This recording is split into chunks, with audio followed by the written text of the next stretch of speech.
started from below. Through the ashes, and from the dirt, running from the cold. Drawn to fire, love when it burns. When it all comes down to destiny, only you can bend the rules, one by one.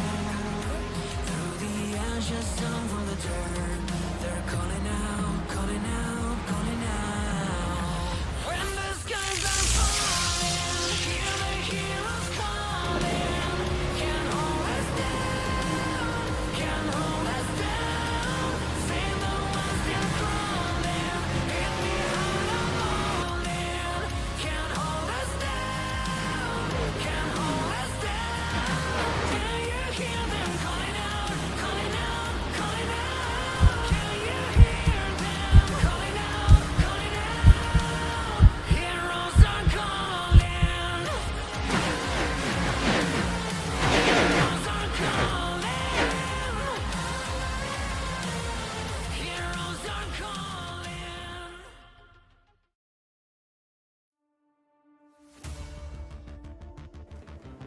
If it's Tuesday, that means it's the Apex Energy Summer Series presented by Boone, Chrysler, Dodge, Jeep, and Ram from Slingshot Racing League. Welcome, race fans. It's Ellis Thomas here, joined by Chris Smith in the booth.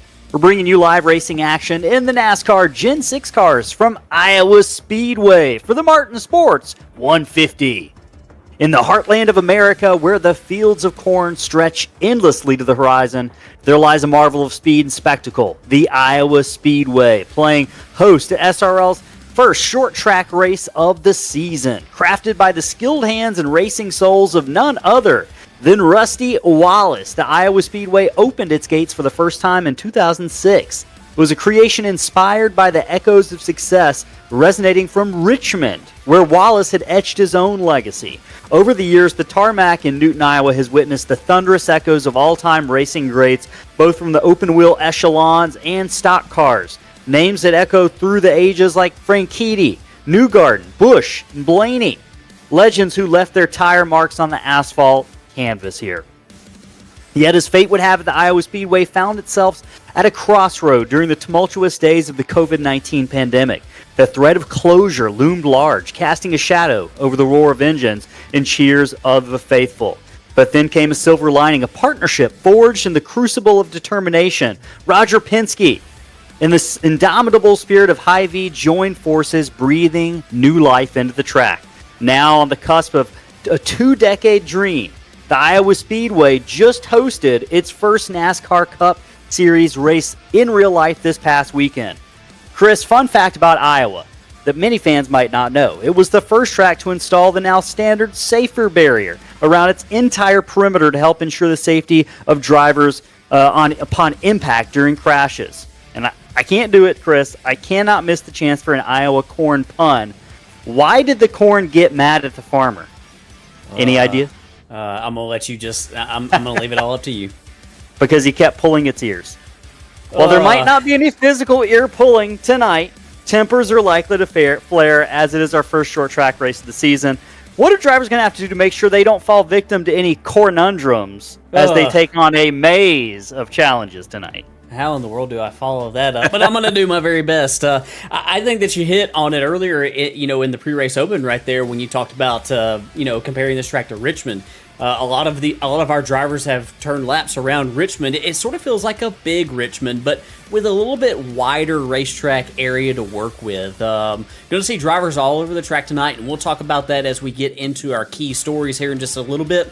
Expect 150 laps tonight, about 90 laps on a tank of fuel, but with having those two sets of tires in the pits, not really going to be worried about fuel tonight. It's going to be more so about when you want to take those tires over the course of the race. So 37 cars out here. It's going to be a really, really busy 7/8 mile short track.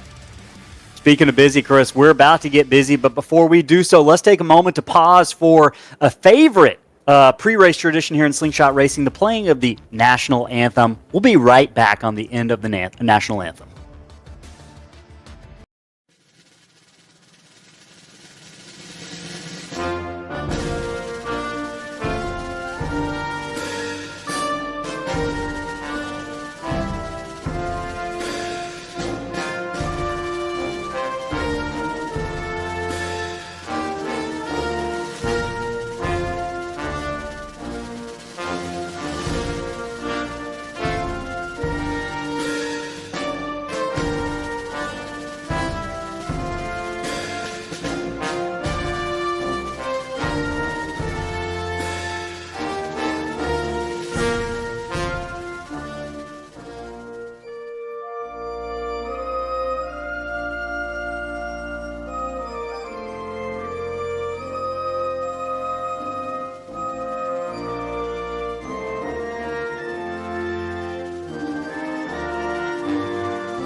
Back here at Iowa Speedway, the fastest short track in the world, getting ready for 150 laps of action for the Apex Energy Summer Series presented by Boone CDJR. I'm Ellis Thomas, joined by Chris Smith in the booth. Chris, we've got some stories to set the race up for the fans watching at home. And the first one is probably, if you've watched the first two races of the season, one you're not surprised by. Can Aaron Smith be stopped? We've seen him win the first two regular season races of the year. I think he's going to have some stiff competition tonight, Chris. He didn't qualify on the pole, and there are some drivers in practice who showed a lot of comparable speed to Aaron Smith. So we're going to be following that 70 car all night long, and he's probably going to be experimenting with multiple grooves. Based on what I heard from him in our pre-race chat, what can we expect to see drivers looking like on the track tonight in terms of lane choice? Is there a top and bottom?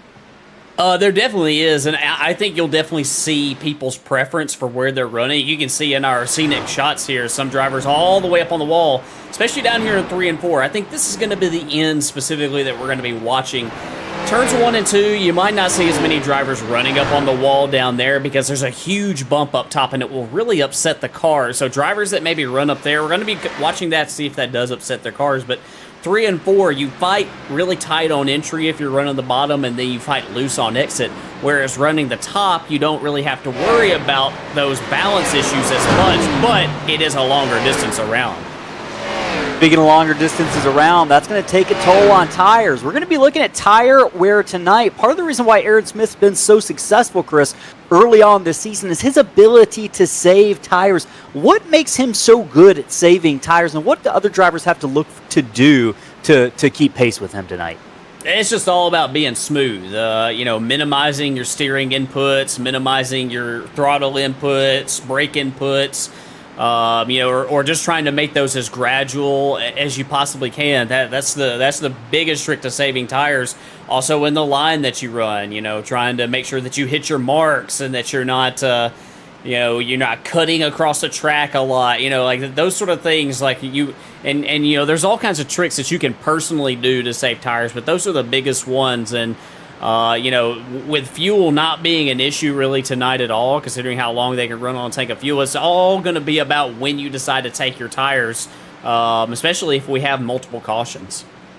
So rhythm is going to be important tonight, Chris. One of the drivers who's found his rhythm literally and metaphorically here at Iowa Speedway, Chris, is Randy Bechtel. He's won the last time we visited Iowa last season in the Truck Series. He had won the fastest trucks and went on to win the race. He's looking pretty strong tonight. He's our pole sitter for the Martin Sports 150. We're going to be keeping an eye on that driver in that electric callboy paint scheme. Kind of a bright paint scheme. You're not going to miss it tonight. We'll show you that here in a little bit. And speaking of colorful, you can choose your flavor tonight for Apex Energy, grape or ice bomb, and play our Apex Energy flavor fight. All you have to do is go to the link in the chat and in the video description and simply answer 4 questions, and you're entered in to win $50 at the end of the season. Pretty simple directions. We'll be running what driver is on which flavor team throughout the evening. You'll see it on the ticker on the left-hand side. Colors will denote which team drivers belong to. So go ahead, let us know what your favorite flavor is in the Apex Energy Flavor Fight. Enter to win $50. And we'll see who comes up with that at the end of the season, Chris. Lots on the line tonight. Race number 3 of 8 in this Apex Energy Summer Series presented by Boone CDJR. The warm-up is coming to an end, which means it's time to grid them up here at Iowa. We're going to take a quick scroll through the grid. We're going to look first at our pole sitter, as this qualifying session was a hot one, Chris. Lots of drivers setting fast laps, but it was Randy Bechtel in that number 18 who came across the line first tonight. He is going to be your pole sitter on the evening. Great job, Randy Bechtel, claiming that pole. Aaron Smith going to be second. Braxton DeWeese, who's had a tough start to the season, going to be starting third. Scotty Sobczak, he's got an average finish of sixth here at Iowa. He's going to be starting in the 4th position. Jacob Sala, we've seen some speed for him, but he's been involved in multiple crashes. Can he clean it up tonight, Chris, as he starts 5th and looks to come to the front early? Chase Berry in a special corn paint scheme going to be starting 6th. Josh Ward 7th. Evan Pienta going to be starting 8th. Sam Stoner Best qualifying effort of the year in that 65, starting 9th. Johnny Rapp coming off race number 100 in Slingshot Racing League lines it up 10th. Matt Kuntz, great qualifying effort in 11th. Logan Truitt, 12th. Ken Dorian Davis, 13th. Patrick Pieper, 14th. Richard Hurst, 15th. Jacob Chase, 16th. Brandon Ayers going to be starting on the inside of row 9 and 17th. Kyle Ryan's going to try to get to the front from 18th tonight. Dan Berg starting 19th. Steve McDonald starting in 20th. Chris, fun fact about Steve McDonald, he's got 2 top 10 finishes to start the season in the first 2 races. So we'll be keeping an eye on the driver of that number 42. Speaking of drivers, you have to go all the way back, it looks like, to the 32nd position to find Patrick Colby, who we're going to be hearing from in just a moment. We're going to see if we can get him on the radio. Hey, Patrick Colby, this is Ellis and Chris in the broadcast booth. You got a copy on that radio? I gotcha. Hey, man, we're just watching these cars cruise around for a few pace laps before the race gets going here and that green flag flies. It's going to be a tough race tonight. This is our first short track race of the season.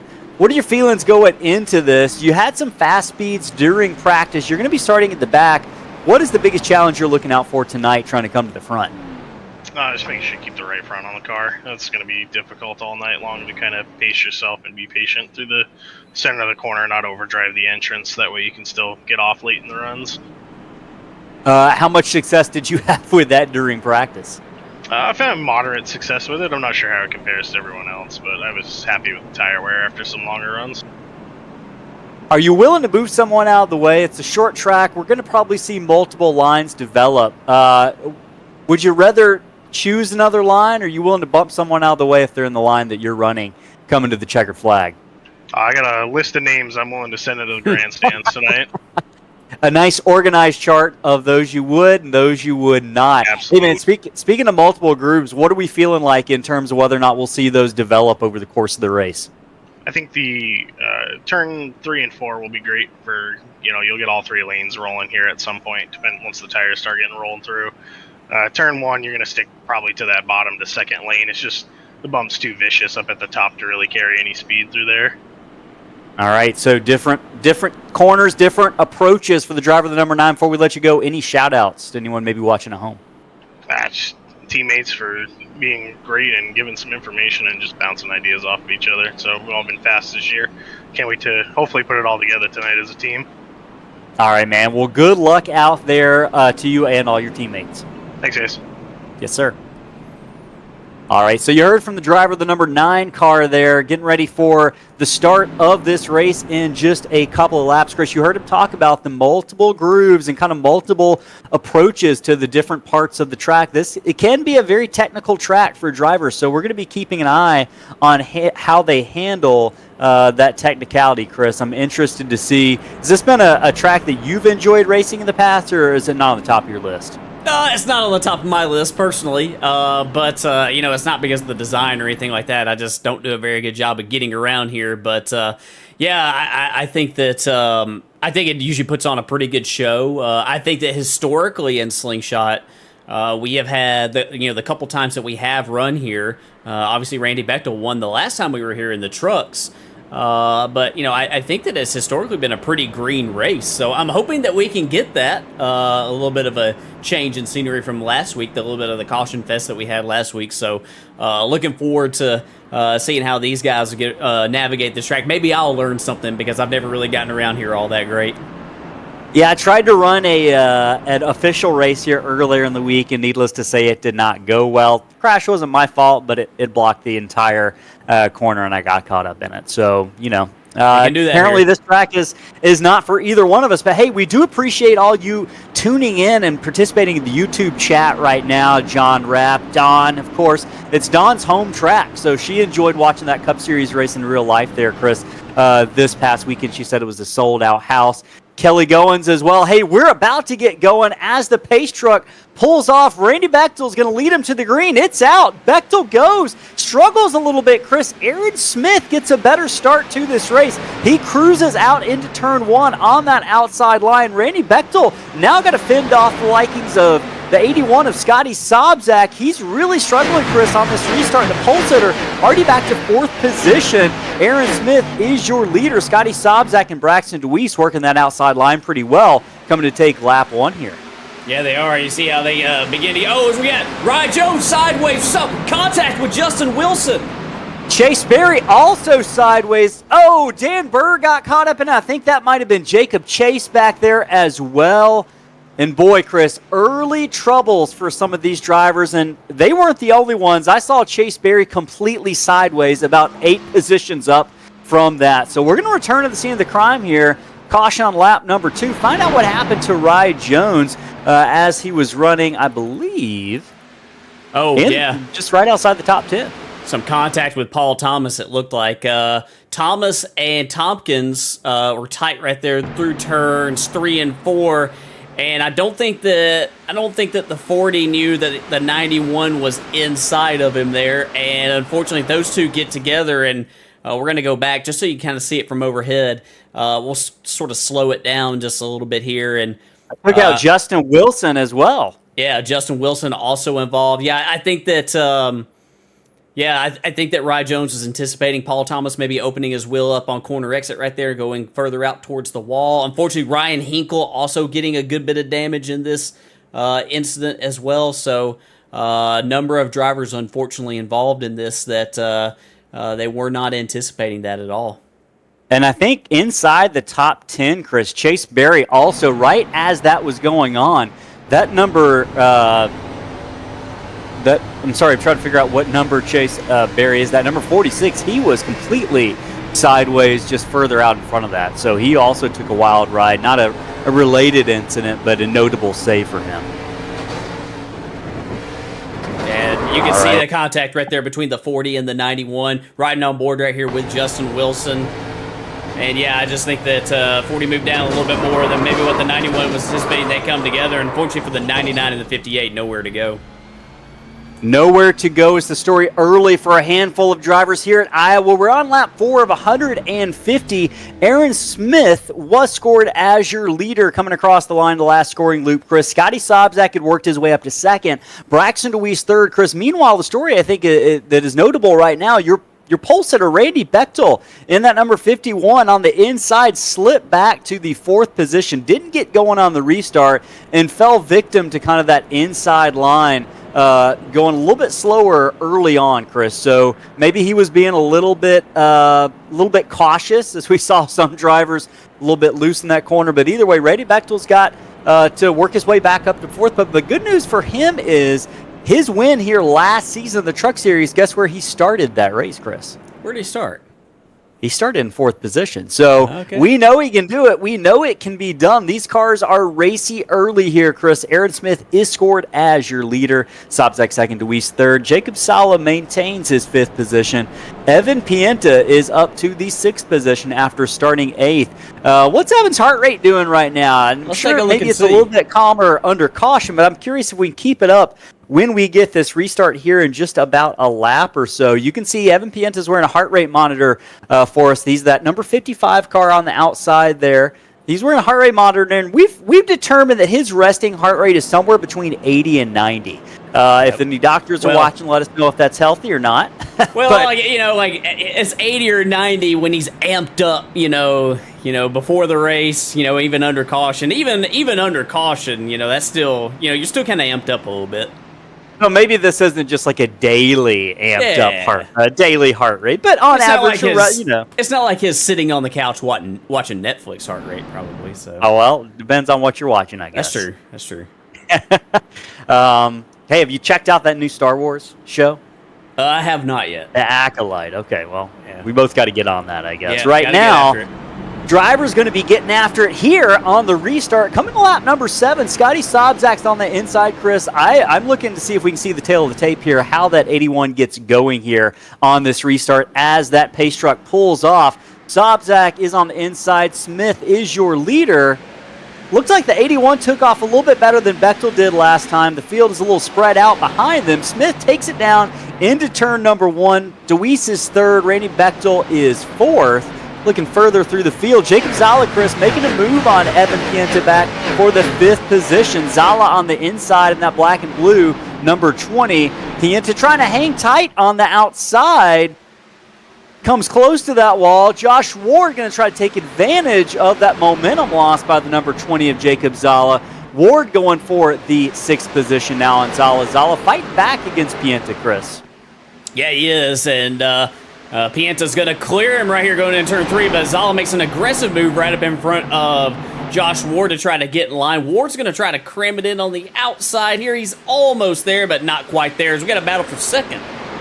Yeah, battle for second has heated up right now, and that is Scotty Sobczak working to the outside of Braxton DeWeese. He's making that outside line work, Chris. I'm seeing several drivers doing that. We mentioned the trade-off, though. It's a longer way around the track, meaning you're using more rubber, going a little bit faster. Scotty Sobczak, he's making it roll right now, though. He's going to get a run on the leader with DeWeese poking his nose to the inside. Aaron Smith's got to fend off 2 drivers right now for the lead if he's going to retain it, Chris. That number 5, Ford of Braxton DeWeese, is wrapping that inside line. He's making gains on Smith every single lap. Yeah, he is. And right now we're seeing, these drivers are kind of content for the middle and the bottom down there in 3 and 4. It looked like right there. I think we're going to see that spread out. I don't think that you'll see, well, we do have one car pretty high up the track right here. Jacob Zala looks like he's trying to get to the outside of Evan Pienta. He's still not going all the way up to the wall like they will in 3 and 4 because the bump is just too massive as DeWeese going to try to drive it in underneath Smith and take that lead. Yeah, DeWeese sends it in with a head of steam into turn 3 and 4. They're going to cross the line neck and neck. I believe it was Aaron Smith who led that lap, but Braxton DeWeese going to take over. Smith looks like he is content to let that happen. DeWeese goes to the point, new leader at Iowa, Chris. Braxton DeWeese to the point. I know we got some DeWeese fans watching in the chat right now. Let us know if you're rooting for Braxton DeWeese. Let us know what other driver you might be rooting for tonight. Chris, Randy Bechtel's got a little battle going on with Josh Ward. This is a battle for the 6th position. Bechtel's been working that inside quarter panel of Ward here for a couple of laps, and Bechtel's going to lose it looks like, through that corner. Bechtel's struggling a little bit more than I expected him early on in the evening tonight. Well, we know Randy, as Richard Hurst is going to get to his outside right here, we know Randy is, notoriously a long-run driver, and I mean, he's plenty capable of going fast in the short run. He was the fastest guy in qualifying. He proved it there, but he has a pace that he wants to maintain during the race, a race pace, and he feels like that's the pace that he needs to maintain to have the best long run that he can possibly have. Be curious to watch Richard Hurst right here in this 22. He's up 8 spots, and he's moving up through the field really fast. And I'm going to be curious to see if he can maintain or if the tires give up on this number 22 machine here. So mark him down as a driver to sort of watch over the course of the long run. Yeah, we'll keep an eye on that 22. Keep an eye on those lap times. Right now, all the drivers inside the top 7 running pretty comparable lap times. I've mentioned that in the pre-race, Chris. Got a lot of drivers who are running comparable lap times and have similar speed. There's no driver who's just clearly faster than the others, or no grouping of 2 or 3. We've got 6 or 7 drivers right now on lap 16 of 150 running similar laps. Watching Jacob Zala fighting for 3rd position, Chris, working that inside, threatening Scotty Sobczak as they send it off down into turn 1. Zala had poked a nose outside of turn number 3 and 4, but he looks like he's going to be a little bit more patient, at least for the next couple of laps. I say that. I see him signaling again. He might want to take a look at the inside. No, he's going to send it to the outside. We've seen Zala not be afraid to make that move, and you can see it pay off on the exit of turn 4 there, Chris. Got a little bit of a run. He's going to give up that speed as they send it off down into turn 1 once again. Yeah, and I think that, we talked about the trends here, Larry Mack's trends. We talk about the slingshot trends as well with, the race, historically going green here. So that's something that we're going to have to watch, some of these guys who maybe look like they're kind of charging fast and charging hard up through the field. We have to see if they, if they're able to maintain. Like, we got one guy back here going to go back to the 15th position. You heard him in the pre-race or on the pace laps. Patrick Colby is up 17 spots from the start of the race. So he is flying up through the field. He is making hay for sure, Chris. He's running lap times right now faster than the leader. That's right, the driver, the number 9, out from New Hampshire by way of Alabama, Chris. That number 9 is rolling that inside. We mentioned it. He talked about how important that pace, how important that rhythm was going to be at different parts of the track and kind of adjusting to the technical challenges here. And so far, he's done a really good job in that number 9, but we've got a battle for the lead also going on, Chris. Aaron Smith continues to stalk Braxton DeWeese. Right now, Braxton DeWeese ran the fastest lap time in the top 8 that time. So that number 5 is getting it. I know we got Chris DeWeese and some other BDR fans in the chat right now, but he's getting it right now. Braxton DeWeese is your leader. Looking through the field, see what else is going on. Chris Chase Berry, you mentioned him, driver the number 46, back in 16th place. We saw him sideways in the opening swing of this race for those first 2 laps, and boy, he's struggling right now after starting in the 6th position. Chase Berry in that corn mobile all the way back to the 16th position. You saw him get passed by Patrick Colby there just a moment ago. He's got Kyle Ryan and Rye Jones breathing down his neck just a couple of spots back. That number 46 is struggling, dropping back through the field after a really strong start to the season with a 2nd place finish to open things up. Chase Berry looking like he's thinking of better days right now. Yeah, and Chase is another driver kind of like Randy, and they're both teammates. He's got a pace that he wants to run, and he doesn't want to try to run beyond that. I think the only problem that you have with that is losing so much track position over the course of the beginning stages of the run that it makes it almost impossible to make it up. In a field like this, where there's so many cars. So, but like I said. It's almost some contact up in front of him. I think there actually might have been contact between the 9 and the Colby 32. And Johnson. Yeah, we've seen these drivers. I see something really. I don't know. I think that might have been a glitch where you saw all that debris fly up right there. That was I'm just looking that was messing with me. My monitor here, and I just saw that too. Looked like a tire or something exploded. Maybe some tempers exploding here as we get into the heart of this race. But yeah, you mentioned it. Contact between the 9 and the 32. We saw that going on for a couple of laps. A little fight going on between the 16 and the 15 right in front of them, Chris. I want to give a shout out real quick to the driver of that number 15, Patrick Pieper. He's running a special scheme similar to his normal scheme this week, but you can see on the hood he's got 100% good girl. This past week he had to do what every pet owner dreads and had to say goodbye to one of his pets. You can see her on the hood. And, we're just wishing him the best. We know that's a tough time. No one wants to do it, but she's in a better place right now, and I know that's what's getting him through this. So, but right now he's having a pretty good run inside the top 15, running in 13th. So, putting on a good run for that 100% good girl that he lost this week. So, kudos and shout out to the driver of the 15. Yeah, good run in memory of, in honor of Shelby tonight for Patrick Pieper. Absolutely great. Great looking scheme. Just small difference, but a huge difference at the same time. So, hey, Rye Jones talking about small differences. He was further up at the front of the field when he got collected in early incident on lap 2, Chris. He is working his way up to 17th. Started in the 31st position, but he is, he wasn't as far up as I thought he was. He was in 31st, but he's worked his way up far past where he fell to, up now to the 17th position in that number 91. But he looks like he's got some competition with James Danforth and Logan Cardullo, Landon Cardullo right behind him. Yeah, and he's charging in. I'm thinking that, I'm not sure. I don't want to speculate because all I have is a timer, so I don't know if Rye Jones maybe took his. As James Danforth gets hooked. I think that was Landon Cardullo got into his left rear and almost spun that Napa forward to the inside wall. An amazing job right there by James Danforth, and a great job by Landon Cardullo as well for, I think he eased up and sort of let him collect it. Yeah, that 88 was looked like he was pushing up out of the corner. I think once he grabbed the wall, it just slowed that 88 down to a point where Cardullo did not anticipate it, and you saw a little bit of discretion on the part of the 19 there. Gave up a position for it, but everyone continues on. Oh, the 91 gives a big old bump to the 24 of Kyle Ryan going on right in front of them. This is a little battle for the 60. Oh! The 24 wrecks the 91, and I should say they were involved in a crash. I'm not sure who caused that, but it's going to collect collateral damage here, Chris, on lap number 32. Let's see if we can find out what happened to bring out the second caution of the evening. Looks like the 24 was coming down, and the 91, this is going to be the second time the 91's involved in an incident, but I think he was there, and the 24 just really didn't see it. Second time we've had visibility issues, maybe.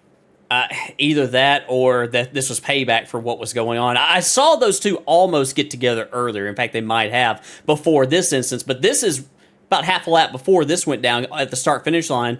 Rye Jones gives a little bit of a bump. I think he's getting a little bit frustrated because I think he feels like he's getting held up, and it gives him an even bigger bump under braking right here.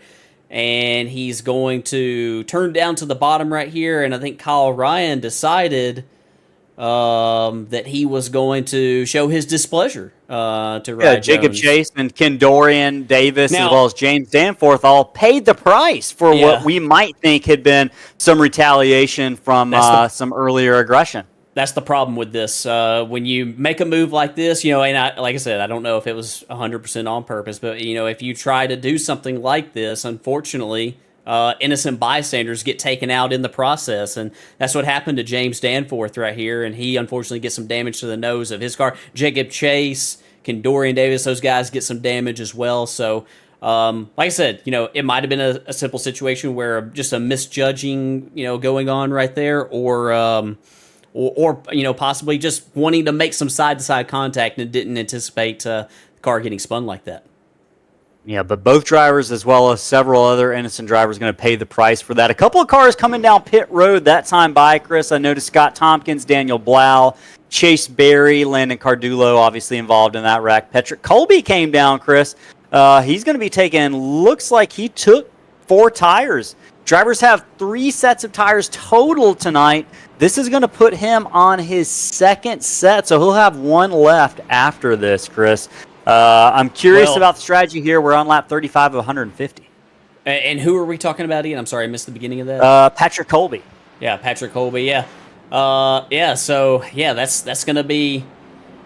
I don't know if Patrick Colby... I show him spending a little bit more time in the box there, so I don't know if maybe he was getting damage fixed or what the deal was there, but... no, I take that back. No, it was not Patrick Colby. I apologize. And yeah, that's a bold strategy right there. But hey, it could pay off for him. That's a bold strategy, Cotton. That is the saying. Hey, before we get this thing restarted, though, let's take a quick break to hear from our partners who presented this race, Martin Sports. So we'll be back on the other end of that break.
Back here in Iowa at the fastest short track in the world for Slingshot Racing League in the Apex Energy Summer Series presented by Boone CDJR.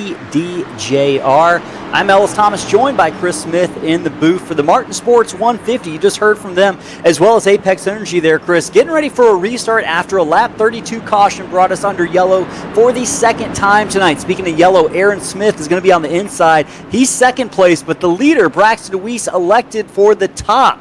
Yeah, that number 5 Ford Mustang is going to be leading us to the green. We've seen Braxton DeWeese lead the last 15 laps or so of this race. Pace car pulls off. DeWeese is going to look to continue that streak. We are green once again. DeWeese mashes that throttle. He sends it off down into turn 1. Every other driver is going to have to follow. Sobzak looks to the inside of that black and blue number 20. Jacob Zala, that outside line is rolling, Chris. Looks like Evan Pienta in the 55 wants to take advantage of that speed as he jumps to the outside of Sobzak as well. And you can see that heart rate on that number 55 climbing just a little bit for Evan Pienta. Yeah, he's side by side right here with Scotty Sobzak, and he's got a side by side battle going on in front of him. I think Pienta is driving it in pretty hard here on this restart. You know, this is the opportunity to make up some ground, possibly if you feel like you're a little. Ooh, I think that maybe got into the wall right there. He and Zala got really close together on the exit 2.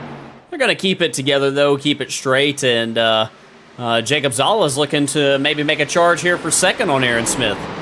Yeah, Zala looking here for second, trying to maybe work that outside line into some momentum off the corner. He's not going to be able to do it here. Smith is going to continue to roll down to the inside, down into turn 3. Meanwhile, Zala continues to take the outside. Both drivers trying to go for that second position. Smith's got it. Zala wants it right now. Looking a little bit further back through the field. Most of the cars single file all the way up to a battle between Sean Johnson and Logan Truitt and Brandon Ayers. This is going on for the 11th position, Chris.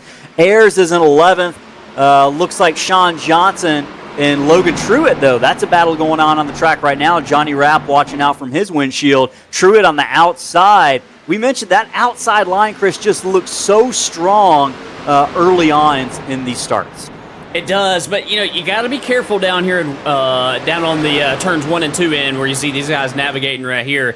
You heard Patrick Colby talk about the big bump up there. Look how high Brandon Ayers is down here in 3 and 4. You can't run up there in 1 and 2. I mean, there's just no way. The bump will just upset the car too much. You can run up there, but it's just the speed isn't really there. So watch him down here on this end. He's not as high. He's running that middle lane. So I think that's about as high as you see most guys running tonight. Oh, a little bit of contact there almost between the 16 and the 2 of Logan Truitt early on. Right now, that is a battle for the 11th position. Ayers in 11th, trying to hang on to it. Truitt wants it right now. Meanwhile, Johnny Rapp right behind them. They sort it all out, and it returns to single file racing. Looking at Richard Hurst a little bit further up. Working to the outside of Randy Bechtel right now. Chris Bechtel was one of those drivers we talked about early.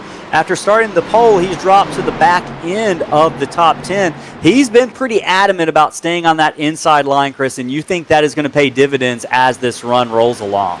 Well, what Randy didn't want to have was that caution right there. I think that, he was anticipating this thing kind of like I was, that it would go green for a while, but I think that maybe hurts his overall strategy. But these tires are still, just because there is a break right there doesn't mean that you're not still experiencing tire wear. You still are. So we're going to be watching him. We're going to be watching Richard Hurst as well. See if Richard can sort of maintain his position after his charge up through the field. See if he abused his tires, but. Looks like he's holding strong right there, that 8th spot, or 7th spot, excuse me. He hasn't, based on the lap times I'm seeing, that number 22 of Richard Hurst hasn't fallen far off from the 22 or 23 sixes he was running earlier. He's fallen about a tenth to a tenth and a half off. So the number 22 is holding station right now in the 7th position. Further back behind him, Chris, the battle is intensifying. Sam Stoner working underneath Logan Truitt. Rye Jones continuing a charge back up through the pack right now, the 91 on the inside of Johnny Rapp in that 52, looking to see if he can stake claim on the number 13th position. Rapp fights back, though, to the outside, 2 by 2 as they sail it off down into turn 1 here. Patrick Colby enjoying the show out of his front view mirror.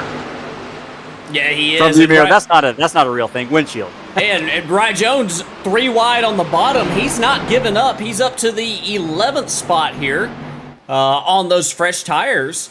And he's looking to make up as much ground as he can after his early troubles. Yeah, and if we're looking at those drivers who came in on and got fresh tires on that lap 32 caution, Chris, Patrick Colby is the other one that was kind of up near the front. Right now, Ryan Jones has kind of won that battle as he's leapfrogged the driver, the number 9, but I'm curious to see. I'm seeing that 91 drive into the corners really hard. You mentioned it earlier as he looks at the inside of Matt Kuntz to go for the 9th position now. Kuntz going to try to hang on to it on the outside. Going to have to let it go to the 91, though, and now he's got to deal with the likes of Patrick Colby in that 9. Matt Kuntz struggling a little bit on the outside there with some drivers on fresher tires. Logan Truett's going to be next, along with Johnny Rapp. Looking further through the field, I'm looking to see what kind of battles we got going on the rest of the track right now. I'm watching the 46 and the 1.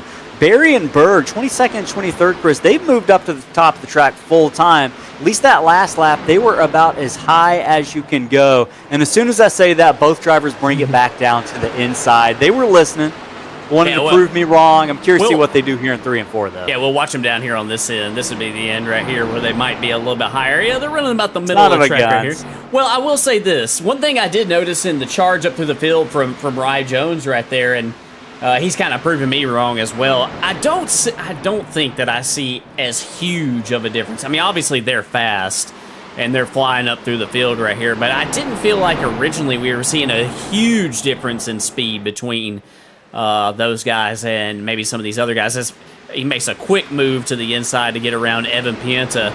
Yeah, Ryan Jones and Patrick Colby have got to have this thing go green for a long time. I mean, honestly, like if this thing went green to the end, they're gonna run 1-2 probably. I don't see any other way around it. But if we get caution, sort of breaking this thing up, they're going to be in trouble. I suspect, based on seeing some of the racing that I've seen so far, I think we're probably gonna. It's safe to say we'll probably get at least one more caution, Chris, tonight. I hope not, maybe, but right now it's just 2 cautions on the evening. We're on lap 54 of 150, almost a third waypoint of this race, Chris. Braxton, actually beyond great math skills on my part. We're beyond the third waypoint of this race, but Braxton Weiss is your leader. He's got about an 8-car length lead on Aaron Smith, who's sitting in second right now, though. Chris, Ryan Jones is up to the 3rd position. He cut through about 7th, 8th, 5th, 6th with a butter knife, cutting through butter. That number 91 is on rails right now, and those rails are fresh tires. You mentioned it. We just got done talking about that strategy, but he is gaining on Aaron Smith every single lap, and he's going to have to deal with Smith before he gets to DeWeese. Patrick Colby, not quite that same speed, but he is following kind of his wingman, Ryan Jones, here as he's in 4th. Not making up quite the ground that Jones is, though. Battle between Scotty Sobczak and Evan Pienta for the 5th, now 6th position, I should say. They've got Zala in front of them in the 20. This is going to be an interesting little battle to watch. Caution is out, Chris. I think that might have been the number 56 of Scott Tompkins, potentially. Yeah, the 25 of Scott Tompkins and the 32 of Sean Johnson. And we'll go back and see if we can see possibly what might have happened to these 2 drivers here. Tompkins inside of Johnson here, off of turn 2. This is Scott Tompkins is just too far up the track here. We'll go and we'll look at this from an overhead perspective right here. Chris, would you ever suspect that the driver of the 25 would go too far up the track and then swerve into another driver to take him out? I would have never guessed that would happen. Well, I just think it looks like he just overcooks it just a little bit right here into turn 3, sliding a little bit right there, and unfortunately tags Sean Johnson in the left rear. And it just looks like he overdrove a little bit too much, and it looked like that car was pitching sideways a little bit right there. And and I don't know if he just decided to finish him off right there, but that's what it looked like. I'm sure he'll find a way to put it on Sean Johnson, though. So we'll see what the race controller determines for this lap number 58 crash between Tompkins and Sean Johnson. We are under caution for the 3rd time tonight, Chris. Pit stops are underway. Aaron Smith's going to lead him onto pit road. I should say Braxton DeWeese is going to lead him onto pit road. All the leaders going to come, and I believe Ryan Jones. Did Jones and Colby come in? Because if they take tires, this is going to be their last set.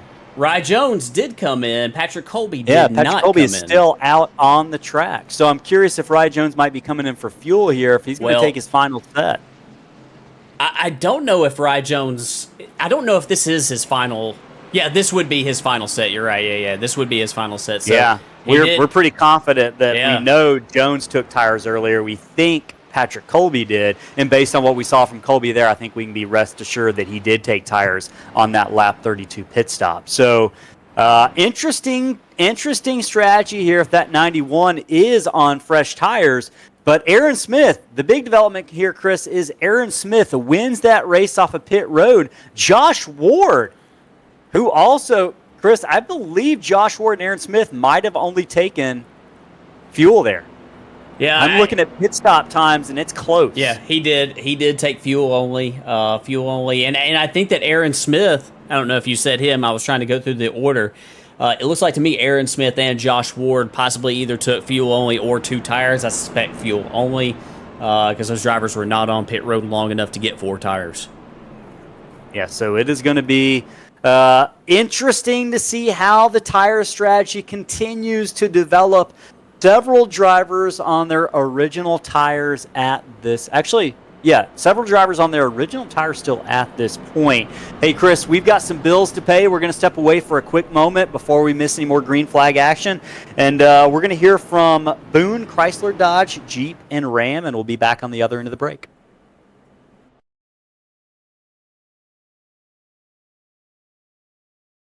Hey guys, it's Josh Ward with Ram Commercial, and this season we're partnering with Slingshot Racing League to make sure our members can get wholesale manufacturer pricing on any Chrysler, Jeep, Dodge, Ram you choose. Whether you're just looking for a vehicle for your family or for your business, we've got you covered. Contact me directly to see how we can help.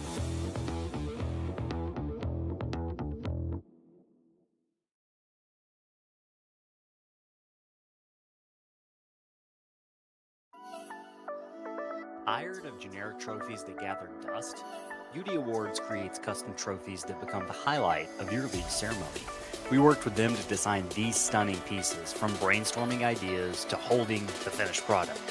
Don't worry, if you're not the artistic type, UD Awards has a massive catalog of unique designs and all sorts of materials, from classic wood to sleek acrylic or dramatic metal. And the best part? They're surprisingly affordable.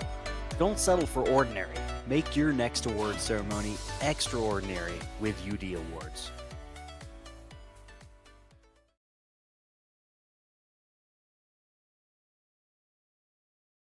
Go.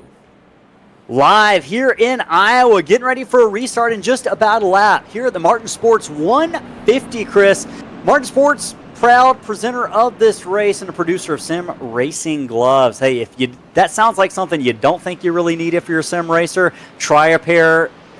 We don't think it'll take long to convince you. Most people who try them, they think that they don't know how they raced without them. And right now, these drivers are going to need to get a grip here. Caution number 3 coming to an end after 62 laps of racing of 150 tonight, Chris. Patrick Colby, who's going to be on 28-lap old tires, and Aaron Smith, who I believe is on even older tires, Chris, are going to be on the front row for this restart. 2 drivers with fresh tires, Josh Ward and Braxton DeWeese, going to be on row number 2. This is going to be an interesting one to see how it plays out. Colby's going to be the control car here. Once he hits that throttle, it means go. There it is. We're back underway here at Iowa. Colby gets the whole shot, the jump on the field. He leads Smith. Now Ward to the inside. DeWeese fights hard into turn 1, wrapping the right side of that 92 to take third. He's not satisfied with that. It's a battle for 3 wide, back for 4th position. Ward's in the middle of a Jones-Zala sandwich, now in the middle of another sandwich. Wow, Ward slips back, Chris, even on fresh tires. Braxton DeWeese now goes for the lead on Patrick Colby. It's not going to take much as DeWeese has the favorite fresh tires here. He's got the better tires. Down the backstretch they go. Braxton DeWeese is your new leader. Colby's going to have to slot in second, Jacob Zala third. Just scrolling through the field a little bit more, Chris, this racing action back here, middle of the pack, is insane. Johnny Rapp is in 3 wide sandwich between Sam Stoner and Brandon Ayers, it looks like. Oh, the 15 gives a bump to Josh Ward in the 92, who almost sends it into the wall everyone gathers it back up here around the 12th, 13th, 14th position. Aaron Smith also has slipped back to the 8th position there on these older tires, but he's got 2 sets still in the bank. So be keeping an eye on that, Chris. Yeah, we will. And yeah, the biggest thing for Aaron Smith right here is just don't get yourself taken out with being just a little bit more off the pace. Same thing with Josh Ward as well. He's in that same boat. Patrick Colby will not slide back through the field as fast as those guys will because he has 30 laps on his tires, including several caution laps. So he's sitting in a little bit more favorable position as far as tire wear goes. Yeah, so right now, tire wear, the name of the game. You're seeing drivers take multiple approaches to the corner. This battle between Josh Ward and Sam Stoner, as well as Patrick Pieper and Brandon Ayers, has not gone away. They're just trying to get by the 70 of Aaron Smith, who's on the tire conservation mode right now. He's going to give up that spot to Pieper.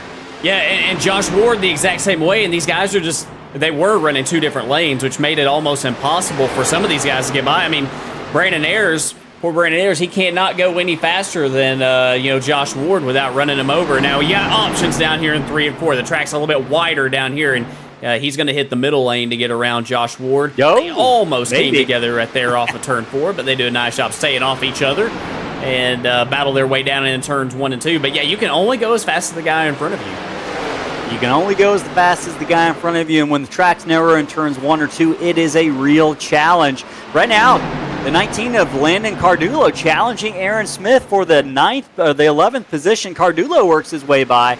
Sam Stoner is up next to see if he can get by Aaron Smith in that number 70. Brandon Ayers finally out of harm's way there on the outside.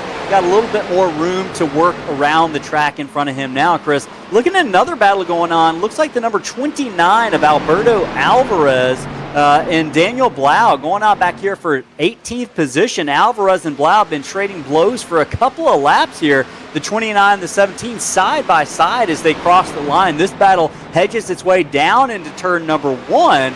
Alvarez on the outside, Blau on the inside. Looks like Alberto is going to win that race off the corner on the outside. It's going to open the door for the 10 of Alex Harper to try to get by Daniel Blau as well. How do you fight off that outside? Is there any strategy to try to fight off that advance from a driver on the outside, Chris? You can just try to, get through the center of the corner as fast as you can. But, sometimes on these restarts, just being on those fresh tires, and a lot of times people will fight for the bottom on a restart, and everything just kind of gets jammed up in front of you. There's just nothing you can really do in a lot of instances to stop those people. I always just try to tell myself to be patient. A lot of the times the guys who are firing it on the outside early on, especially if they keep on doing it for lap after lap after lap, they'll come back to you over the course of a long run. So I just try to tell myself to be patient and maintain, and a lot of times they will come back to you. Hey, one thing that is coming back to something else, Chris. Jacob Zala is coming back to Braxton DeWeese right now. Battle for the lead is on. Zala has closed it up several car links here in the past 5 laps or so. DeWeese is your leader. He's got about 4 car links on Zala in that number 20. He is coming back to him. Jacob Zala on the same tire strategy, it looks like, as DeWeese here. So these 2 cars, all things being even, lap times right now, Braxton DeWeese was a tick faster that time by, but Jacob Zala not far off, showing a lot of speed in this 20, about the halfway mark. Lap 75 of 150 as we ride on board with driver number 20. You can see that roll speed, Chris, through the corner. Great look at that. Yeah, and we're going to have to watch this 20 car as well. He's showing a lot of speed right here, but one thing I was going to bring up before we had that caution there between Johnson and Tompkins, it seemed like to me that Jacob Zala was having a lot of trouble at the that point of the run. Like he was giving up a little bit too much. Like his tires were giving up on him. So we're gonna watch him right here, see if he's able to maintain with DeWeese like he is right here, or if he falls off again on this run like he did before. Don't know if he maybe had some contact before that maybe caused him to fall back. So that's always a possibility. As we see, he is a slingshot rookie. And we'll be watching him over the course of this run, see if he can get a win in his rookie season. Yeah, we saw him running that outside pretty early on aggressively, and that might have contributed to that tire wear. We'll see how that plays out right now, Chris, but he is pursuing the back bumper of that number 5 of Braxton DeWeese, your race leader, very aggressively right now. Charging the corners is Jacob Zala, so we'll keep an eye on that fight for the lead. It's kind of maintained around 2 car lengths or so. A little bit different of approach to both of the corners there. It looks like Zala is faster a little bit in 1 and 2, but DeWeese kind of opens it back up through turn 3 and 4. So kind of an even break on the track there. The battle I'm kind of watching, Chris, is going on for 3rd place. Rye Jones and Scotty Sobczak. Jones is on the move. We mentioned him being involved in 2 early cautions. He's on what we think might be his final set of fresh tires, and he is trying to get everything he can early on in this race. Scotty Sobczak right now in 3rd position, trying to stave off the fight from the 91, but on that outside, that 91 is just going to roll with a head of steam off the corner. And as we mentioned earlier, there's nothing really Scotty can do other than to just watch the 91 drive by and hope that he comes back to him. Yeah, he's Rye Jones running that top right there. And we talked about before how Rye Jones and Patrick Colby did not need a caution. I think that if they didn't need a caution before, they definitely don't need one now, or especially Rye Jones, because he's completely out of tires. So if it goes green to the ends, that's great for him. He's sitting pretty good right now, but unfortunately, the advantage he had before is really gone. Yeah, the advantage, speaking of advantages being gone, I'm looking all the way back, Chris, to 22nd. That's where Josh Ward in that number 92 Boone CDJR car is. He has fallen all the way back on that older tire strategy to 22nd. Meanwhile, Aaron Smith is in 20th, 2 spots ahead. So these drivers are going to be sitting pretty if we get some cautions later on. But right now, they're having to deal with a lot of headaches as they fight their way backwards in traffic right now. Ward going up against Matt Kuntz and Shane Coker not too far behind, closing in on that battle for the 22nd position. Lap 83 of 150. We're past the halfway point here at Iowa, and a lot of single file racing going on. Drivers kind of settling in. Battle right now between Patrick Colby and Alberto Alvarez. Chris, Alvarez is kind of cutting his way through the field here for 15th. Alvarez working that inside, Colby to the outside. And Alvarez, we've seen him, he started in the 23rd position, so he's worked his way up 7 positions tonight. Good run going for the driver of the number 29, that black and color, would you say? Is that like a magenta, purplish?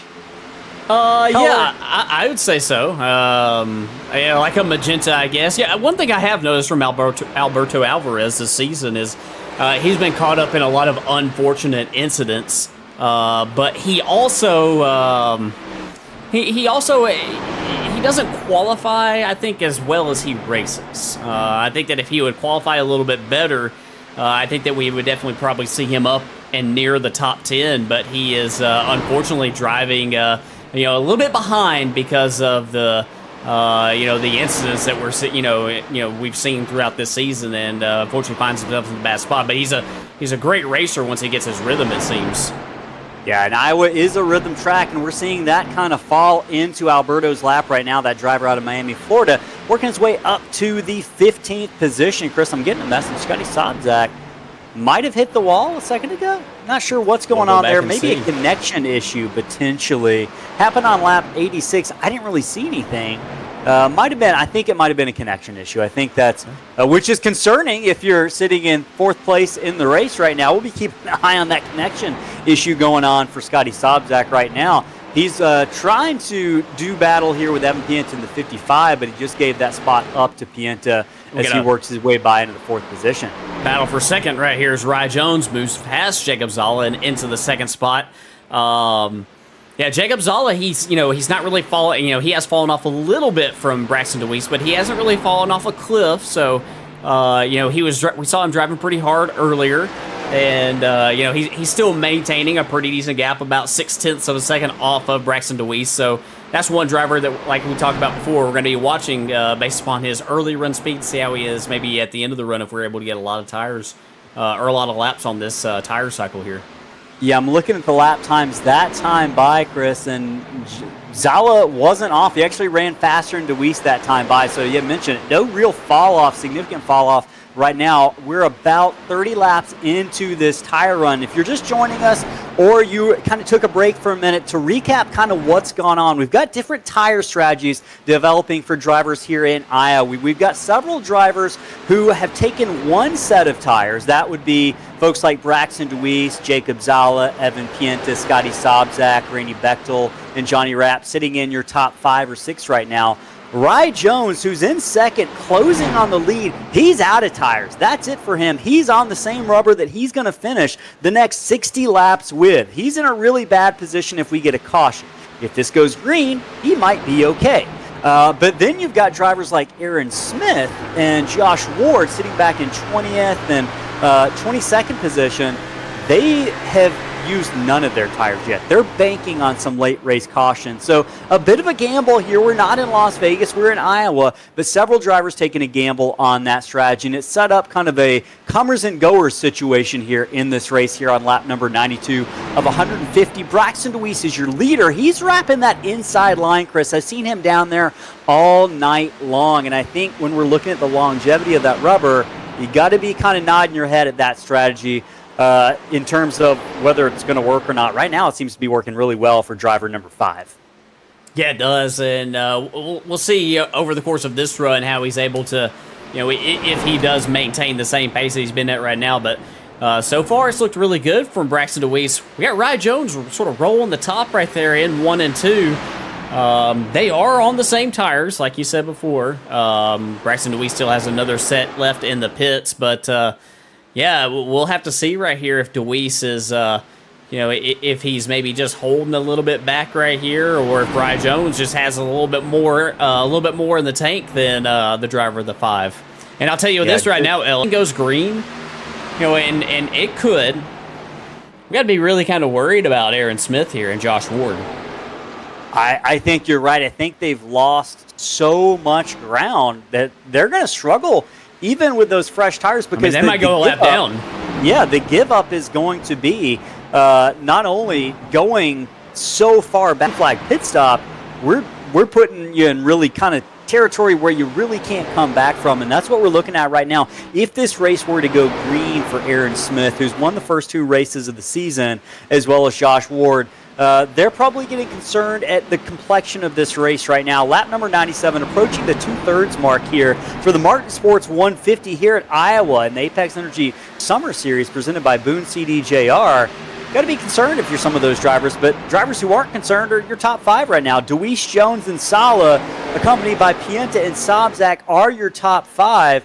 Chris, Johnny Rapp's kind of had a quiet night sitting back here in 7th. He's been running the top 10 all night long as he works his way by Cardulo into the 7th position. I'm looking at lap times, Chris. He's running up there right with the top 2 or 3 drivers. So driver 52, Johnny Rapp, someone who is notoriously good at conserving tires. He looks like he might have hit the mark right now on lap number 40 of this Goodyear tire run. He's working his way up through the field, running pretty fast lap times. He is, and this is the time right here for Johnny Rapp. This is his time right here to move up through the field. This is the time where we typically see him making his charge the last third of the race. This race goes by fairly quickly here, 150 laps here around the Iowa Speedway, this 7/8 mile short track, and I'm not surprised at all to see Johnny moving forward right now. The driver in front of him, Randy Bechtel, has moved forward a little bit too from where he was originally. That's our pole sitter in that number 51 Toyota. One thing I saw earlier was, he didn't do it that time. Randy was running the high line in 3 and 4. Looks like he's back to his comfort spot right down there on the bottom. Back behind these guys right here, Richard Hurst holding on to that last spot in the top 10. Just in front of him, Patrick Pieper in that number 15 machine. Johnny Rapp's around by the 19 of Cardulo off at turn 2. Can Rapp keep it out of the wall? He does, but we are under no caution, Chris. There is no caution. He's off the racing groove. Drivers like Aaron Smith and Josh Ward got to be punching the air right now as Johnny Rapp spins. but does not bring out a caution. That is out of the racing groove. We are still underway here in Iowa. Lap 102 of 150. Wild ride for driver number 52. Almost the commentator's curse. Yeah, just like he just got turned by Landon Cardullo right there. I don't know if maybe he squeezed out of the throttle or what happened right there, but the 19 gets into the back of the 52.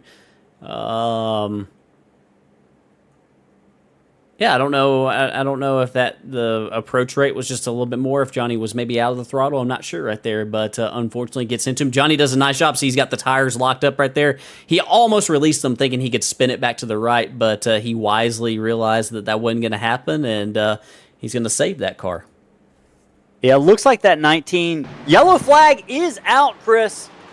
Lap 103 caution on the speedway. See the number Looks 40 like it's for the 40 and the number 31 of Shane Coker.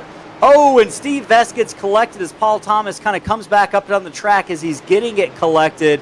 And that's the butt kicker bracket challenge fight this week. It was Paul Thomas against Steve Vest, and right now Steve Vest looking a little bit better situated than Paul Thomas, who brings out caution number 4 on the evening tonight. Yeah, that was unfortunate contact right there between the two teammates of Thomas and Vest. But, yeah, we'll see if we can see this from overhead as well. I like this overhead shot because I feel like it gives us the best perspective of, you can kind of see the cars moving on the lanes right there. Yeah, the 31's not going out towards the wall. In fact, he's coming down a little bit on corner exit, and I think that Paul Thomas is kind of like the same deal earlier between Rye Jones and Paul Thomas. I think that Thomas was expecting Coker to go out towards the wall on corner exit right there, and unfortunately he didn't. So kind of like the same deal as that crash before, but in the opposite way now.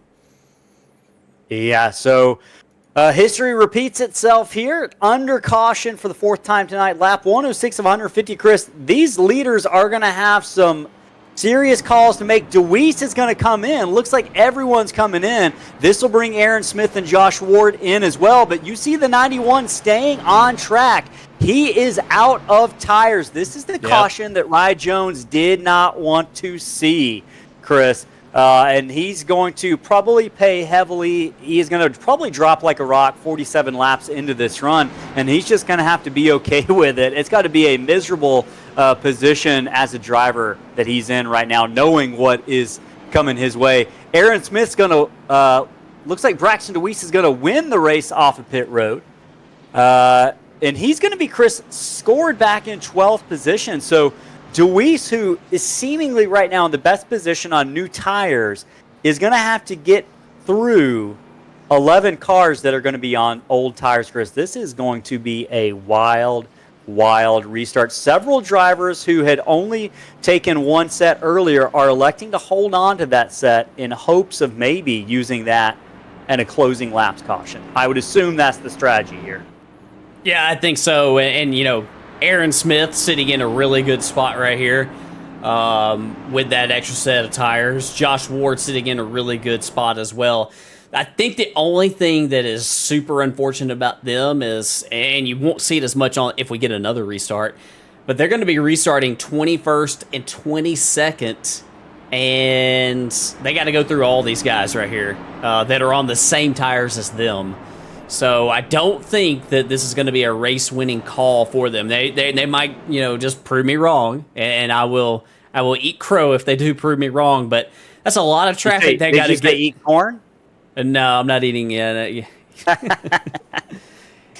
I don't mind corn, but yeah, I think they're going to have a really hard time getting through the field with the laps they have left and the guys who also have tires around them. Now, if they get another caution, you know, maybe in about 20 laps, we'll have to see then. But even then, they got to work their way through all these guys.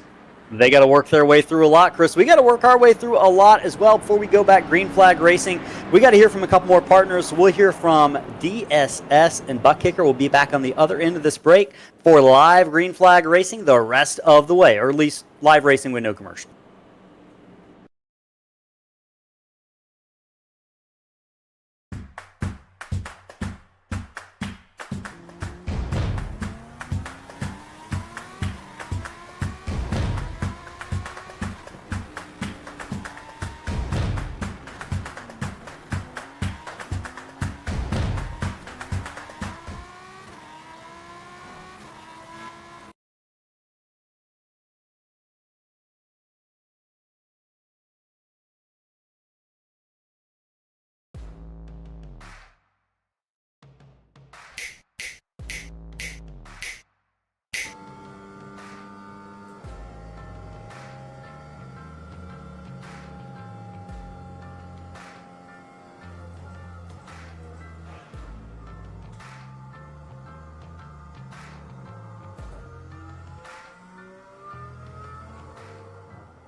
All right, back here live in Iowa, here at the fastest short track in the world. Getting ready for a restart that's going to see Rye Jones versus Patrick Pieper. First and second, Logan Truitt, Landon Cardulo right behind them. Lots of cars on older tires, Chris. You got to go back to 12th to find the car on fresh tires. Right now, though, the pace truck peels off. Jones hits that throttle. We are back underway. Several drivers look like they struggle to get going across the line. Patrick Pieper's going to have to do with the two of Logan Truitt headed down into turn number one. Landon Cardulo not too far behind. Brandon Ayers working on Alberto Alvarez further back down the back straightaway. Single file top four. It's Ayers and Alvarez fighting for the fifth position here down into turn three. Three wide further back in the pack, Chris. Several three wide battles growing down the front straightaway into turn one. Kuntz, Bechtel, and McDonald four wide out of turn number two. Can they hold it? Richard Hurst, Evan Pienta, Matt Kuntz, and Steve McDonald all four wide headed down into turn three. Chris, this is a hornet's nest. Brandon Ayers slipping up a little bit out of turn number four. Danforth tries to capitalize. He's got nowhere to go. McDonald shoves Danforth five wide through the corner, Chris. I don't know how they're not wrecking. I don't know how they're not wrecking. Oh, we got a car in the wall. Several cars, 4, 5 cars now in the wall, down the back straightaway. They collect several collateral damage, headed down into turn three. It's a miracle we stayed green as long as we did there, Chris. And we predicted this right before we went green. We talked about several drivers being on old tires, several drivers being on new tires, and it creating kind of a mashup, if you will. And there's a lot of sheet metal, or with these cars at least, carbon fiber composite that got mashed up here in this lap number 112 crash.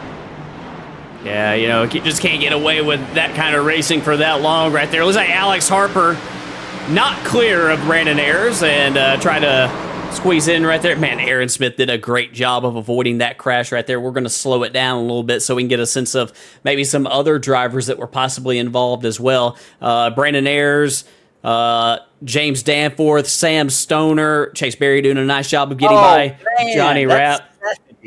Yeah, Johnny Rapp. It's crazy. The 18, Jordan Ives spinning right there as well. A lot of guys getting by, I think, with very minimal damage, luckily. We'll actually try to look at this from a little bit different perspective so you can see this maybe from the drone camera. Sort of coming at you right here. Yeah, you can see Aaron Smith right there. He's that yellow number 70. In fact, I'm going to go back just a little bit right there. It's kind of hard to find him in the order because it's so jumbled up. Here he is right here. But yeah, he sort of sees this develop and does a really nice job of turning left. Imagine that, turning left on an oval. Turning left right here to avoid Danforth and Stoner. A lot of patience right there, and does a nice job to stay off of Matt Kuntz that was to his inside as well. Back behind there, we've got the one of Dan Burr. He's also behind this crash as well. I don't remember seeing him, so maybe he gets through here as well. Chase Berry does a nice job of getting through here. See him getting through. Berg is going to get to the inside. Contact on the front end of Aaron Smith. I'm curious if there's any contact on that number 70 that might have been up the front end of that a little bit. I don't see any. It's not showing up right here. We'll go back and see if we can see anything. Maybe we'll slow it down again right here. I don't think that there was. It was really close between he and Sam Stoner right here, but maybe there's net code contact, but I don't think it's done any bodywork damage to that Chevrolet. So just to set things up here, really the top four are on 56-lap old tires. They're, I believe, Patrick Pieper and Logan Truitt both have a set left, but Rye Jones and Landon Cardulo are out of tires, I believe. Braxton DeWeese is on his final set of tires, but they're only 9 laps old. Alberto Alvarez sitting in 6th position. I believe he has a set left, Chris, and he's on 56-lap old tires. That number 29, actually, I feel like is sitting in a pretty good position outside of Braxton DeWeese. Maybe even better if you're the 29, Chris, with a set left. He's kind of on that same tire strategy at this point, it feels like, that Aaron Smith and Josh Ward are on. Yeah, the only difference is that he is on older tires here, whereas they're on fresh tires, and they can attack, whereas he really can't. So where they might be moving forward here. He will not be able to, since he has those, those older tires. But if he gets a caution, he's sitting in a really good spot. So,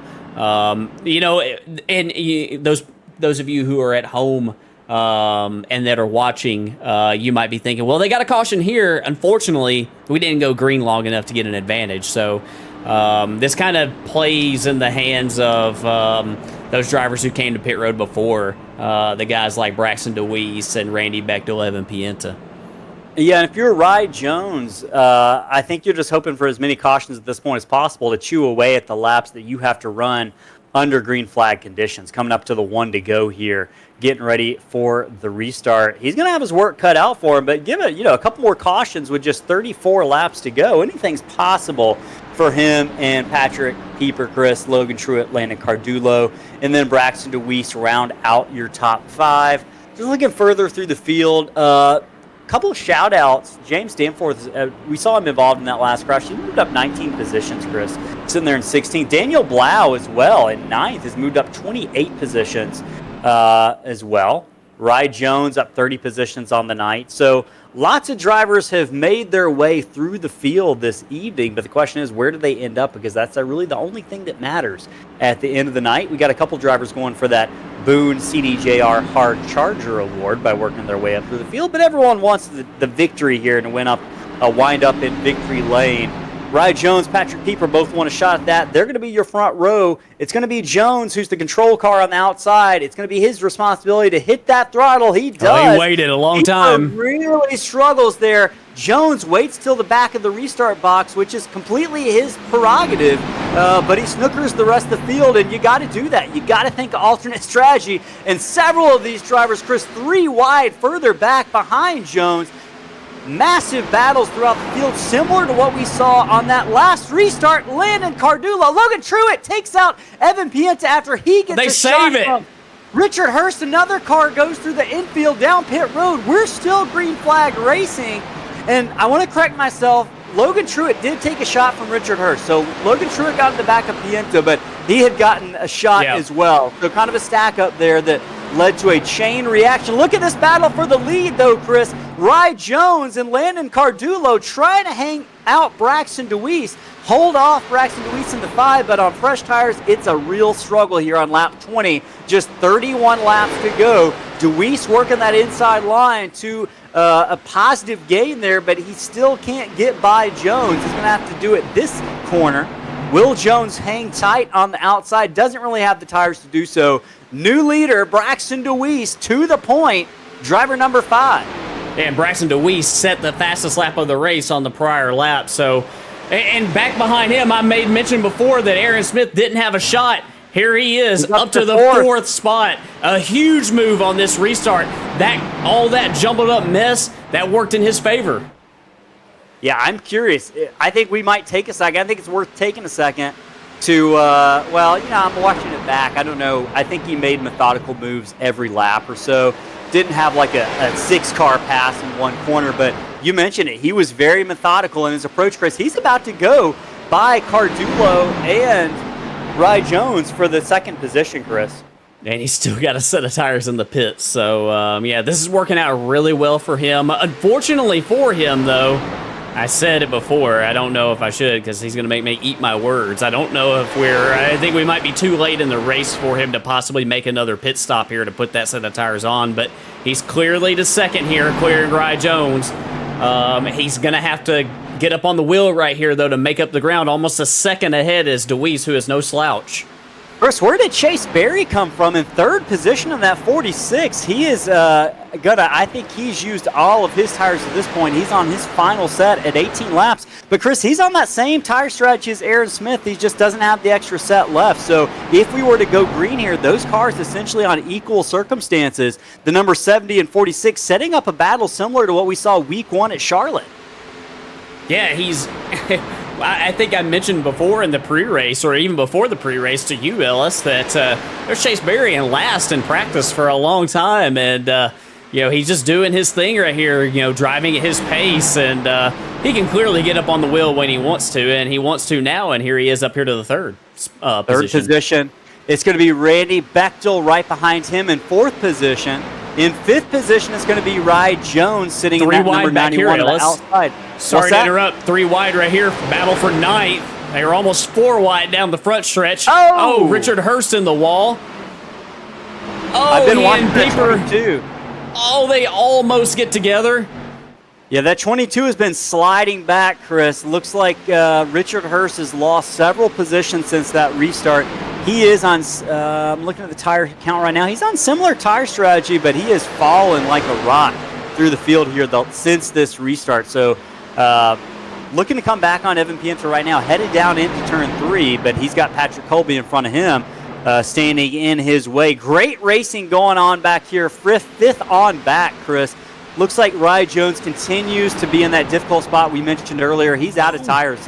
Cardulo is going to hang on to it after a little bit of contact with the number 9 of Patrick Colby. They both gathered up and moved their way down the backstretch. Colby gets the better end of that exchange. However, he's got Evan Pienta at his inside going for the 7th position. Looking at that heart rate now, Chris. Evan Pienta Hurst up and to Jones in the 105. wall. Caution is out, Chris, and is that the caution Aaron Smith wants? I'm not really sure if he wants it this early or not. I don't think he can come to pit road at this point. We're going to go back and watch this deal right here off of turn 4, but I just think that the cards haven't worked out for him. He can still win this race, obviously, but I don't think he's going to be able to put those tires on now, unless he really wants to put on a show for us. I think that this was a deal right here. I think that Richard Hurst tried to clear himself on the 91, and unfortunately, he's not clear. Rye Jones didn't do anything wrong there. These guys are just battling for position. Richard Hurst is watching those guys in the top 10 right here get away from him, and he wants to try to clear Rye Jones right here off the corner. And I think he just sort of slides up into him right here on corner exit, unfortunately. Yeah, and once those cars kind of get tangled up, it's hard to get them apart. You think it would be easy, but once it happens, it's just a little bit of contact. It can be pretty instantaneous. So that's going to put us under caution, Chris. For the 6th time tonight, just about 20 laps left in this race. We're going to be watching pit road with a very keen eye. Aaron Smith does come in, Chris. He's going to bring Randy Bechtel and Actually, looks like a couple of other drivers. That's Chase Berry. That's Chase Berry. Right that is Chase Berry with him. Randy Bechtel's going to stay out, so this is going to be it. It's going to be a 25-lap tire advantage, but they're giving up so many spots on the racetrack, Chris. Yeah, we were unsure if Chase Berry had that set of tires in the pits. We were thinking that maybe he, just didn't have them. He does, apparently. He's made so many pit stops, but I guess he's just been putting fuel only in it, and he's just been saving his tires the whole race, and he's got 4, and Aaron Smith's got 4, and oh man, if this thing works out for them, they're going to look like geniuses here. Chris, I've heard so many corn puns in the chat tonight, I'm disgusted. They're trying to outdo me on my corn puns. A couple of them I've heard. Don Hilbrun says, what a conundrum of cars here. And then right before that, even more adult-rated joke. I saw a naked corn cob the other day. I was shucked. Oh, man. These are brutal. And let's see. I'm looking through. Then Connor Lyons says the corn has been turned into popcorn tonight. Yeah. Because of all the crashes, I think. Yeah. There's been a lot of fire out there on the track. He's also asking if there's a giveaway, diecast giveaway. I think that's a great idea. In fact, Connor, let us know. I'm not guaranteeing that you're going to win here, but I'll give you the choice of what diecast you want us to give away. I've got an Eric Jones Air Force diecast car. I got a Bubba Wallace 2311 diecast car. I got a Cole Custer Haas Tools number 41 diecast car. Let us know in the chat what you are hoping for. And yes, Shane, you can enter. Everyone in the chat, whether you're a driver or a fan, just viewing, can enter that. Simply just let us know you're here. If you haven't chatted yet, let us know you're here. You can still win one of these diecasts. We'll let you know which one once Connor lets us know which one he wants us to give away. She says, hey, if you've lived in Iowa as long as she has, you've heard a lot of corn jokes. Yep. Yeah, I bet. Jay Salas says, I'm sorry, but these jokes are pretty corny. Yeah, in so many ways. Yeah. I'm surprised I haven't heard that one yet. Yeah. But yeah, man, we are getting ready for a restart here in just a couple of laps, and it's going to be a 15-lap shootout or so. And let's kind of unpack where we are here, Chris. Lots of drivers on their final sets of tires. I'm looking at positions 1 through 5, Deweese, Bechtel, Sobczak, Colby, and Pinta, they've all got 27 laps on these Goodyear rubbers. They are out of tires. Their night is done on pit road. So they've got what they've got. Then you've got Rye Jones, who somehow has managed to hold on to the 6th position, 74 lap old tires. You got to go all the way back, Chris, to 12th position to find the first driver on the final set of fresh tires. That's Aaron Smith. And let's not discount him because he passed, it felt like, at least 10 cars in a matter of 4 or 5 laps on that last restart that got us here to this point. So he's going to have a lot of work cut out for him. I'm not convinced we've seen our last caution tonight either, based on some of these last restarts we've seen, the last couple of restarts as we get ready to line it up. Braxton Deweese is going to choose the outside. Smart move on the driver of the number 5 car here. Randy Bechtel's going to bring it down to the inside, but we're going to be keeping our eye on that number 5, but we're not going to forget, we got a race going on up front between 7 or 8 drivers on similar strategies as well. So keep an eye on that number 70 on your ticker to the left. Bright yellow number 70, it's in 12th position right now. Follow him, and we'll continue to give updates on he's won first 2 races of the season. Looking to go 3-4-3 here in this Apex Energy Summer Series presented by Boone Chrysler Dodge Jeep and Ram. I said before, Ellis, I didn't think that there was any way that he could get through the field, but seeing that he's restarting 12th, I think he's got a real shot at it. All right, well, drivers who are going to want to take that shot away include Braxton Deweese and Randy Bechtel, who won our last visit to Iowa.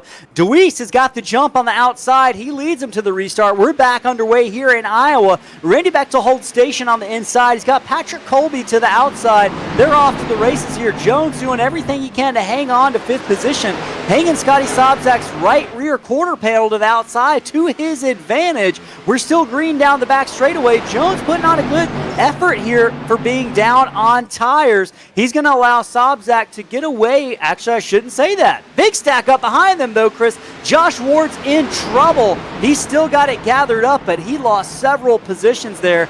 Looked like he was sideways for a moment. A couple of drivers really struggling with handling right now, Chris, with just about 15 to go. Yeah, and Aaron Smith got hung up right there, and he wasn't able to clear those guys. Chase Berry looking to be the first. Oh, it's Danforth sideways. Berry sideways. They gathered up. Everyone hangs on to it, Chris. That was happening right out in front of Aaron Smith's windshield. A little bit of contact between Danforth and Smith there, but Smith gets through cleanly. Car going down the back stretchway sideways. The 16, we are still under green flag conditions. He gets it off the track, out of the racing groove. Chris, there are 3 wide fights going on as far as the eye can see in Iowa right now. Evan Pienta's got Scotty Sobczak in the sandwich on top of Landon Cardulo. They settle that. Chase Berry, Chris, has the advantage on Aaron Smith. Smith's going to push it hard down into the corner here, into 3.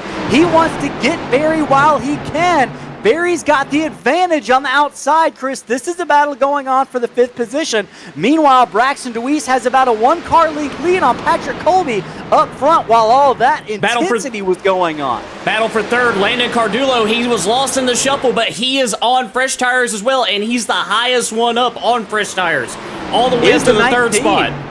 Is the 19 going to come out of nowhere to steal one here on a late tire strategy? He's been in the top 5 all night, but this is the strongest we've seen him here. Just 12 laps to go from Iowa. That number 19 looking to the inside of the 9 of Patrick Colby. Chase Berry and Aaron Smith in tow, Chris. How aggressive does Berry get here? Is he going to try to go through the middle? He's thinking about it. He does. He's got to go. He's going to pay the price, though, here. He opens up the door for Aaron Smith right behind him. He's going to stick to the outside, though. 3 wide, almost into the corner. Cardulo gets in the back of Deweese. That's going to give it up to Chase Berry, who takes that corn machine, number 46, to the outside.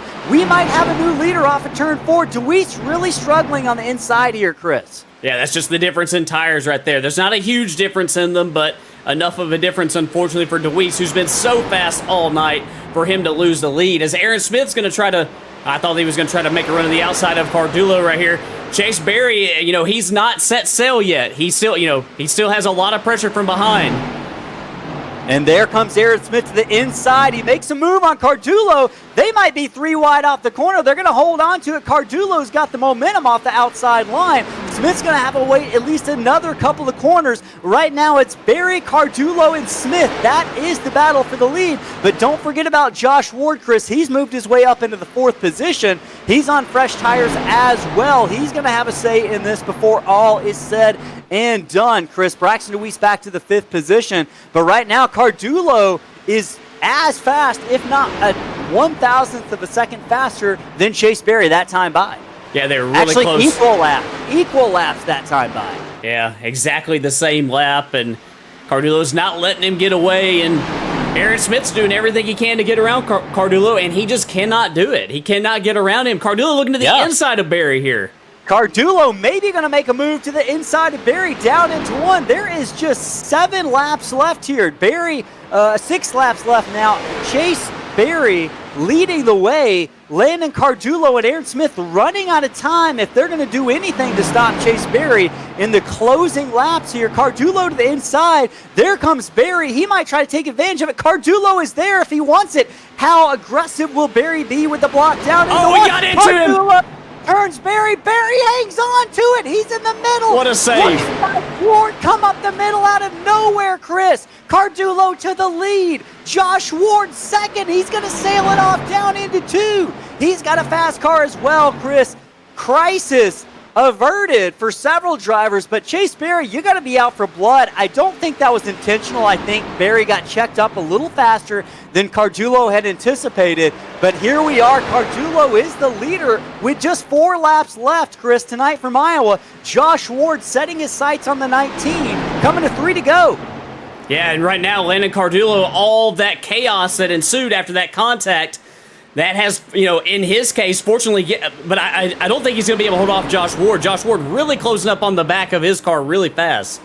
Yeah, Josh Ward running faster lap times for the past couple of laps than Cardulo. We're going to be coming to 2 to go, though, so if Ward's going to make that move, he's got to do it. He's got to do it soon. He's got Chase Berry he's got to worry about. And, Chris, you can see Cardulo is moved up a lane to that outside. He saw Josh Berry rolling that outside really well. Looks like Ward's still a little bit faster, but here comes Berry to the inside, Chris. He's going to be out for blood, whether it was intentional or not. I suspect he's going to be willing to do a lot, but he gives up. Look at Josh Ward taking it inside. Aggressive move, a slide job on the leader, Cardulo. There's Berry and Smith battling. 92 is in the lead. He's going to block the 19. Cardulo to the inside. We are on the final lap here. 1 lap to go. It's going to be Ward's race to lose as they set sail on the back stretch. Can Aaron Smith have anything to say about it? Smith drives it hard down into turn number 3 and 4. There's Berry. Will he have anything to say about it? No. It's going to be the Boone car to win in Iowa. Ward wins the Martin Sports 150. 2 3-car spin at the line. Well, what a finish. We haven't seen an exciting one like that, in a week or so. Right now, remember, Josh Ward came up just short last week. He gets the job done tonight. He's going to pick up the win in that number 92. But Chris, Aaron Smith, I thought he was done with about 5 or 6 laps to go. He gave it his all. Logan Truett's going to finish 3rd. Patrick Pieper's going to finish 4th. Hey, shout out to Patrick running 4th in that tribute car to his dog Shelby, who he had to let go earlier this week. Great job. I know she would be proud in that 4th position. Chase Berry has to settle for a 5th position after leading the race with 5 laps to go, Chris. Yeah, a lot of chaos going on right there. And Josh Ward, man, what a daring move by him. But that's a clean move. He was clear of him, made the slide job. That's, dirt track racing on an asphalt track, and he made it work for sure. Going to work on getting these drivers into the broadcast booth so you can hear from your top 3 finishers tonight after Josh Ward closes out an electric, thrilling race here at Iowa. Let's see if we can find Logan Truett to get him into this chat real quick. There he is. We'll pull in Logan Truett. Hey, Logan, this is Ellis and Chris in the booth. You got a copy, my friend? 10-4, I got you. Hey, man, hell of a race. You brought home a third-place finish. You were running the top 10 much of the evening. Talk to us about the intensity. Let's just start with the end. The intensity of those final laps. Walk us through how you kind of maneuvered your way through the chaos that was going on in front of you. Oh, honestly, I was just trying to hang back from it. I was hoping that they were gonna door each other or something, and it kind of ended up working out that way. And I feel bad because I ran into my teammate coming off the corner. Yeah, you went from about sixth place within the last couple of laps to finishing third, and I'm sure your teammate would understand. There was some palpable levels of intensity there in those final laps. Talk to us about the intensity of the race. Kind of looked like you started in the 12th position. What did it take to work your way through there over the course of the evening? Well, for the first 30, 40 laps, I was just trying to see what the tires were gonna do, what the car was gonna do, and I felt like I was pretty good on the long run, and I don't know if I could make passes better on the bottom, but the bottom worked out better for me. And later towards the run, I could make the top work, and I just overall felt like I was better on the long run, and everyone seemed to be pretty racy towards the second half of the race. Yeah, we definitely noticed a pickup in intensity there, and you did a good job of finding your way through all of it there. Great finish tonight, third place. Before we let you go, you got any shout-outs? Well, shout out to the sponsors on the car, all my teammates. I know one of them kind of finished, backwards, but I thought it was a good run for the team. Good deal, man. Well, Logan, go celebrate that podium finish. We'll talk to you next week. Thanks. All right, so you heard from Logan Truitt there. We're going to hear from Aaron Smith. We'll get him up into the broadcast booth. Just one moment. Chris, I'll let you take it away. Oh, we need Aaron Smith. Yep, I got Aaron Smith. No, did I pull Scotty Staub back? My bad. Grab the wrong driver. Yeah, yep, Aaron Smith, driver of the number 70. That's a Slingshot booth. You got a copy? Yeah, I've got you. Well, Aaron, we saw you all night tonight holding on to those set of tires, and I will be completely honest with you, Aaron. I did not think that you would be able to get through the field in the amount of time that you had to do it, but you made me look like an idiot tonight, and you almost pulled off a victory. Were you ever second-guessing yourself tonight with the strategy call that you were making? Yeah, there was a point around, I don't remember when the caution came out that helped me, but I was losing hope around that point because the race had gone on so long there, that green flag run had gone on so long. And I figured the field would be too spread out for a caution to come out, but we had one car get wrecked on the backstretch, and then we had someone backwards in turn 3, so I guess that worked out pretty well for me. Came back out and might have been able to race for the lead, honestly, there on that set of tires I took right after that, but the caution fell perfectly there for that last run to the finish, but I just didn't manage the traffic very well. Like, I kept getting stuck in traffic. I was trying to get too big of a run around the outside, and I was cooking my tires for no reason, so I think that might have been the difference, but Josh had a really good run around me there, and he earned it. Yeah, that's what I was going to ask you about that. It seemed like that last restart, it just seemed like the cards sort of didn't work out for you as well in the traffic. Was that really kind of where you maybe feel like the race was won and lost? Maybe. I don't want to say for certain, but I had a feeling the outside would be like a good place to start, but as soon as I got past the first row of cars, it was just a wall, and I couldn't really get by it until the other cars in the same strategy kind of opened up a hole for me. So yeah, just one step too late, but it was a great run nonetheless.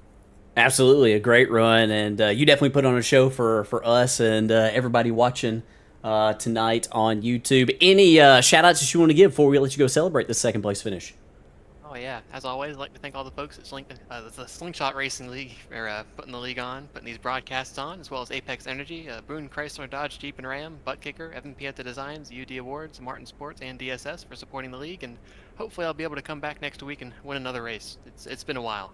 Longest winless streak of the season. Yeah, it sure has been a while. That's Aaron Smith, our current point leader, who pads his points lead tonight. Aaron Smith, congratulations, bud. All right, thank you.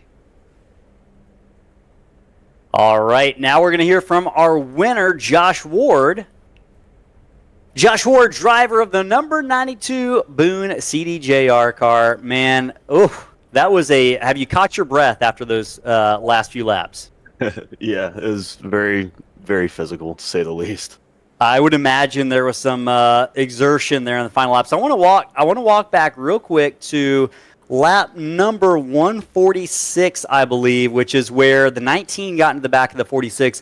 Talk to us about kind of your thought process when you saw that happening? Was it a killer animal instinct, like biological, that kicked in, or what were you kind of thinking as you watched that happen in front of you?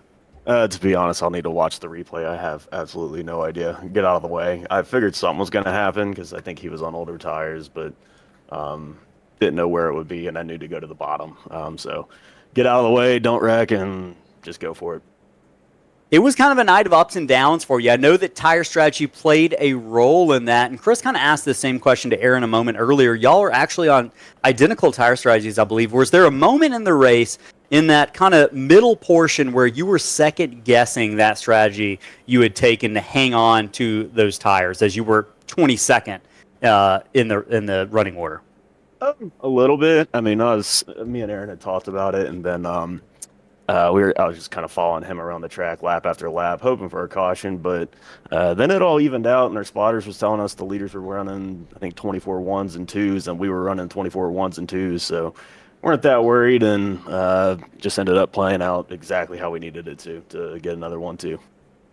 Well, man, I'm not going to say you made it look easy, but it definitely took us a little bit by surprise about how strong your car was at the end. I know you had a fast hot rod all night, but you drove your way by those guys, incident or not, in front of you. So congrats on that tenacity shown tonight. Any shout-outs? Obviously, you put the Boone car in victory lane, so we're excited for that. You got close last week, but you finished the job this week. Any shout-outs before we let you go celebrate that win?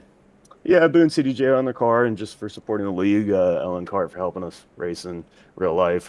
Team Placeholder Racing, it's second 1-2 in a row, and we work pretty well together, so it's good to have a good group of guys to work with. So just a good league overall and great race.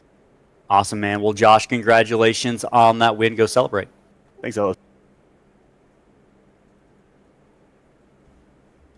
All right, so you heard from your top three, including your winner, Josh Ward there.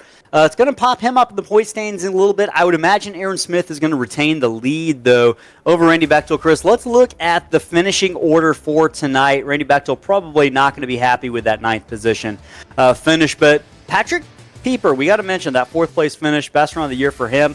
He's had a pretty consistent season so far. Chase Berry, I know, was leading with 5 laps left to go. This is going to leave a sting for sure. He walks away with a top 5. Braxton DeWeese looked like he was set to win the race in the closing 30 laps or so. He has to settle for 6th position. Alberto Alvarez, best run of the season for him. We've seen speed, but he put together the finish tonight, finishing 7th. Landon Cardulo finishes 8th. Randy Bechtel, we mentioned 9th. Evan Pienta, heart rate was 120 at points in this race. He finishes in the 10th position. Yeah, great runs out of several of these guys up here in the top 10. I want to give another shout-out to Patrick Pieper. I know that what he and his family went through this week was really tough, and that's a great run for him tonight, bringing it home in the 4th position. 11 through 20 look a little bit like this. Matt Kuntz is going to finish 11th. Scotty Sobczak, we saw him up near the front earlier in the race. He's going to bring it home 12th. Daniel Blau up 24 positions. I don't have the numbers in front of me, but I think this is his best finish of the season, possibly. It is. And he's going to finish 13th. Jacob Zala is going to finish 14th. Patrick Colby up 17 spots. We saw him, unfortunately, I don't think the strategy worked out in his favor tonight. He'll finish 15th. Dan Berg 16th. Rye Jones in 17th. Jordan Ives in 18th. Nick DeCesare 19th. And Richard Hurst will round out the top 20. Yeah, Richard Hurst had a good run going much of the night, and we saw him kind of slipping back through the field later in around 10th or 11th, trying to hold on to a spot. Got out of sorts and took Rye Jones with him into the wall.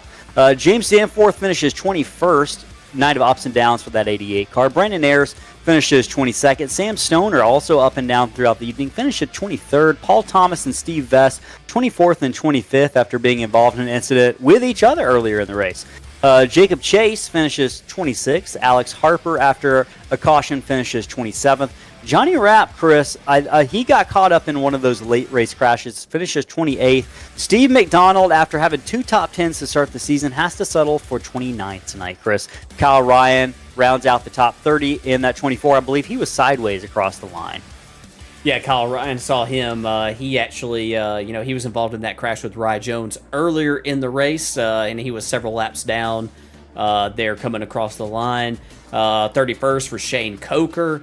Sean Johnson in 32nd, Scott Tompkins 33rd, Gabe Rogers brings it home in 34th, Kendorian Davis, Justin Wilson, and Ryan Hinkle. We saw those two involved in that crash very early in the race. Only completed one lap here around the Iowa Speedway tonight. Oh, that's tough. One lap, but yeah, he parked it early. And hey, he missed probably a lot of the intensity, so I don't blame him at all. I think we were all holding our breath through much of this race. 6 cautions on the night, had a lot of great racing. Really, probably the best finish of the season, with Josh Ward making that pass in the closing laps on Landon Cardulo and holding off Aaron Smith in the final stretch of that white flag lap. Chris, this race had a lot of action. Really no better way to describe it. We mentioned all the cornier puns earlier in the race. And hey, ironically, Connor Lyons wins the diecast giveaway tonight after being the one to ask about it. So, Connor, let us know. Just email us. Congratulations. Email us at ssracingleagues@gmail.com and let us know which one of those 3 diecasts we mentioned you would like, and we'll send it your way. Chris, next week we are headed to a completely different track.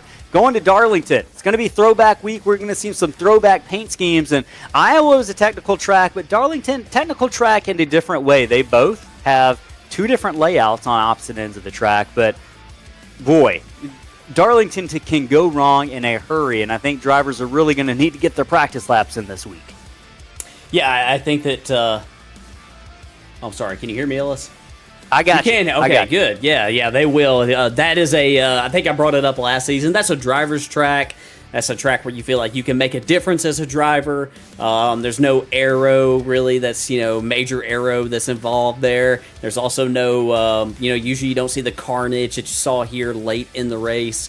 Can get some good separation, can find the guys who can manage their tires the best, and just consider it to be the best of the pure racing that you can possibly see. So I'm really looking forward to Darlington next week. Gonna have lots of great racing at Darlington next week. Hey, if you liked what you saw tonight, you're watching, and you haven't hit that subscribe button, it doesn't cost you anything. I know subscriptions can sound like they're expensive, but it's absolutely free. Just hit that subscribe button. Hit the thumbs up to like the video as well if you haven't done so. We're looking forward to seeing you next week, 8:30 Eastern Time, Tuesday night from Darlington. Race 4 of the Apex Energy Summer Series presented by Boone CDJR. We're at the halfway point next week, Chris. It's going to be exciting. We'll see you in Darlington next week, everyone. So long for Ellis Thomas and Chris Smith. Good night, everybody.